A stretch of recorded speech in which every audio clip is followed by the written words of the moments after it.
ATM বুথে চুরি বা ডাকাতির ঘটনা নতুন কিছু নয়, তবে এবার ঘটেছে একেবারে সিনেমার মতো ঘটনা।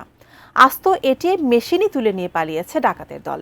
এমন ডাকাতির ভিডিও সামাজিক মাধ্যমে শেয়ার করার পরে মুহূর্তেই তা ভাইরাল হয়ে যায়, যা বেশ আলোড়ন তৈরি করে।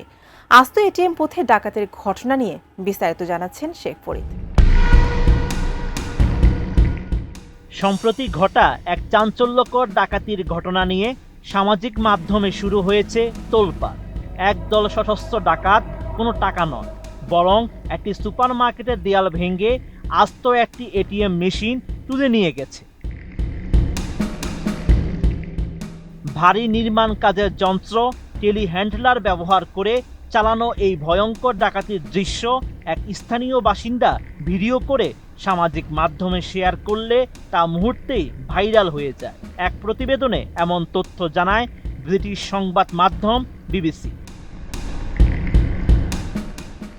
ব্রিটিশ সংবাদ মাধ্যমটি জানায়, এই ঘটনাটি ঘটেছে যুক্তরাজ্যের মিল্টন কেইনস শহরে। গত ২৬ অক্টোবর ভোররাত একদল ডাকাত প্রকাশ্যেই ওই সুপারমার্কেটের দেয়াল ভেঙে এটিএম মেশিনটি তুলে নিয়ে যায়। প্রকাশিত ভিডিওতে দেখা যায় একটি হলুদ টেলিহ্যান্ডলার দিয়ে সুপারমার্কেটের দেয়ালে সজোরে আঘাত করে এটিএম মেশিনটি উপড়ে ফেলা হচ্ছে। এরপর যন্ত্রটির সাহায্যে মেশিনটিকে শূন্যে তুলে একটি পিকআপ ট্রাকের পেছনে ফেলে দেওয়া হয়। নতুন বাংলাদেশ গড়তে এলো জুলফিকার স্টিল। জুলফিকার স্টিল, ইস্পাত দৃঢ় অঙ্গীকার। মুখোশধারী ডাকাতরা মাত্র কয়েক মিনিটের মধ্যেই পুরো কাজ সম্পন্ন করে দ্রুত পালিয়ে যায়।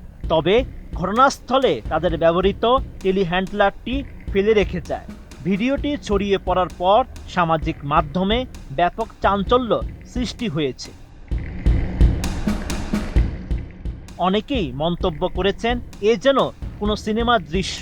কেউ কেউ আবার আধুনিক এটিএম মেশিনের নিরাপত্তা ব্যবস্থা নিয়ে প্রশ্ন তুলেছেন, যেখানে চুরি হওয়া টাকা শনাক্ত করতে বিশেষ ধরনের কালি ব্যবহার করা হয়। এই ডাকাতির ফলে সুপারমার্কেটের সামনের অংশটি পুরোপুরি ধ্বংসস্তূপে পরিণত হয়েছে। টেমস ভ্যালি পুলিশ ঘটনাস্থল ঘিরে রেখেছে এবং নিরাপত্তা জোরদার করেছে। পুলিশ জানায়, তারা মধ্যরাত ১২টা ৪৫ দিকে ডাকাতির খবর পায়। তবে এখনো পর্যন্ত কাউকে গ্রেফতার করা সম্ভব হয়নি। Sheikh Farid, ATN news.